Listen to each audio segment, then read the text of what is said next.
এই উপদেষ্টা পরিষদ তারা এই ছাত্রদেরকে লাইসেন্স দিয়ে দিয়েছে। 2-3 জন যারা উপদেষ্টা পরিষদের ছিল মন্ত্রীর মর্যাদায়, তাদের বিরুদ্ধেও দুর্নীতির অভিযোগ এসেছে।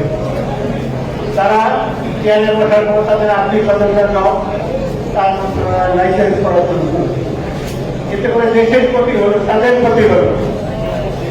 এই ছাত্রদের জন্য চেষ্টা করা একটা বিরাট ভুল হয়েছে। তারা যে রাজনৈতিক দলটা করেছে এটি কিন্তু আগামী দিনের বাংলাদেশের ভবিষ্যৎ হতে পারত। এদের প্রতি জনগণের অনেক শুভেচ্ছা রয়েছে। তারা যদি এখনই ক্ষমতা যাওয়াকে বাদ দিয়ে তারা সৃষ্টি করে আগামী নির্বাচনে অংশগ্রহণ করত, রাজনীতিতে উপকার বইয়ে দেওয়ার চেষ্টা করত, তাদের একটা উজ্জ্বল ভবিষ্যৎ ছিল। অল্প বয়সে তাদেরকে মন্ত্রী পরিষদে ঢুকিয়ে দিয়ে তাদেরকে নষ্ট করে দেওয়া হলো। যাই হোক, আমি প্রধান উপদেষ্টার কাছে অত্যন্ত সবিনয় মুক্তিযোদ্ধাদের পক্ষ থেকে নিবেদন করতে চাই, আপনারা যখন দূর থেকে বাংলাদেশ নামক একটি রাষ্ট্র সৃষ্টি হতে দেখেছেন, আমরা এই যুদ্ধে অংশগ্রহণ করেছিলাম। জিয়া রহমান এবং মাননীয় সেনানায়কদের নেতৃত্বে আমরা মুক্তিবাহিনী গঠন করে আমার যুদ্ধের পরে এই দেশটিকে স্বাধীন করেছি। আমরা এই যুদ্ধকে ছিল গণতন্ত্রের জন্য যুদ্ধ, সুতরাং গণতন্ত্রকে ব্যাহত করবে না। আমরা মুক্তিযোদ্ধারা যখন বলবো অবিলম্বে নির্বাচন হওয়া প্রয়োজন, তখন এটার জন্য আপনারা এই দেশ আমরা বলেছি, আমরা সৃষ্টি করেছি, এই দেশ যতদিন থাকবে যে বয়সে আমাদের হক থাকে আমরা এবং মুক্তিযুদ্ধের প্রজন্ম স্বাধীনতার সার্বভৌমত্ব অক্ষুণ্ণ হিসাবে আমরা রাখবো।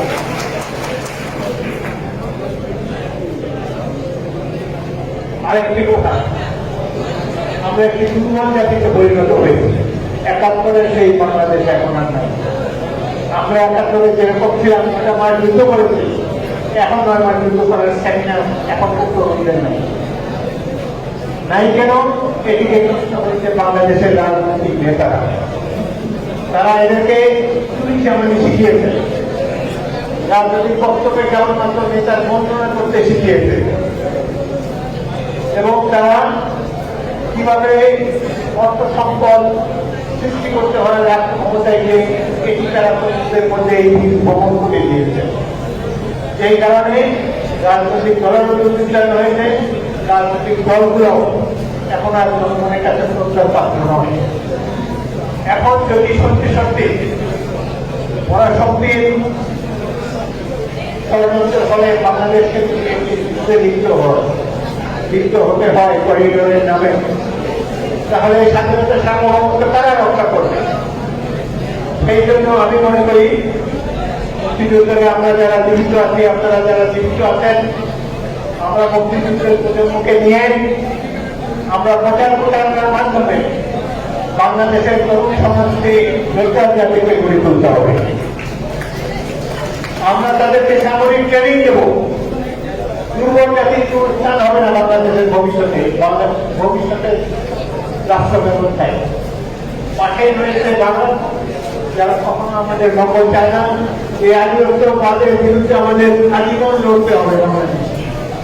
এরপর যদি কোনো বহিঃশত্রু সুপার পাওয়ার আমাদের এলাকা দখল করে তাদের আদর্শের বাস্তবায়ন করতে চায়, তাহলে একমাত্র যুদ্ধের মাধ্যমে একটি সুশিক্ষিত সুশৃঙ্খল সিটিজেন আর্মির মাধ্যমে আমরা তাদেরকে প্রতিহত করতে সক্ষম হব।